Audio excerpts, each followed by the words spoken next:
Hi guys, for today guys, magto-talk ako ng storya sa'yo. Hindi po to kind of weird pero yan.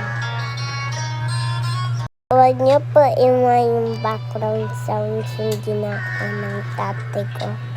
So guys, mag-start na tayo. Let's go. So isang araw pala guys, yun, nag-klase kami, nag-get ready lang. Nag-vlog ako. At yun pala, yung nagligo ako, yun na ginapaliguan niya ako. Naramdaman ko na dapat i-bring ko yung kubig mo ko. Kaya i-bring ko naman. Kaya yun. At saka, yun napunta ako sa school, hindi ko pala yung gidala. At saka dapat ipasa pala yung dun sa school namin. Kaya ang iyak-iyak ko naman. So guys, di ko alam ano nagagawa ko. Huwag nyo na po imayin ito maitim, ito maputi. Puti, di ko alam. So guys, nung nagpunta ako sa school, naghiram na lang ako sa isang kaklase ko.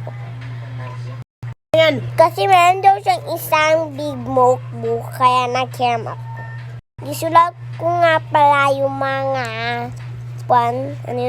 gisulat namin sa big notebook.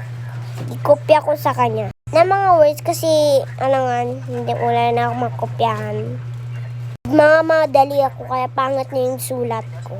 By the way, grade 1 ako for grade 1 cantos. At saka pangalan ko sa natin semicolon. At 6 ako. Alam ko ang laki-laki ko, pero 6 pa ako. So guys, yun, malapit na akong mag-iyak. Pero guys, di ko naman gagawin ito doon. Pwede ko na lang ipasa. Sige, ipasok ko pa. Hindi ko papasa. So guys, gipasa ko. Yung gipasa ko, kalimutan ko pangalan ko. Kasi nakapangalan kinaharte. So guys, kinuha kong muna. Yung nag-align pa ako. Sulit ako natin sinukunog. At nakita ba ako ng teacher? Alam niya na, alam ng teacher.